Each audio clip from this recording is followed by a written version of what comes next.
TPA Suwung terbakar pada Kamis, tanggal 12 Oktober tahun 2023, sekitar pukul 11.30 WITA.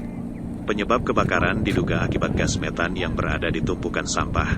Staf TPA Suwung, Gede Mahardika mengungkapkan, pada Kamis pukul 11 waktu Indonesia Tengah, saat bekerja di kantor TPA, tiba-tiba melihat kepulan asap hitam pekat bersumber dari tumpukan sampah. Beberapa saat kemudian, asap yang awalnya hitam pekat berubah menjadi putih. Mahardika menjelaskan, kebakaran sampah di TPA Suwung memang rutin terjadi setiap puncak musim panas. Diketahui, kasus kebakaran di TPA Suwung ini bukan kali ini saja.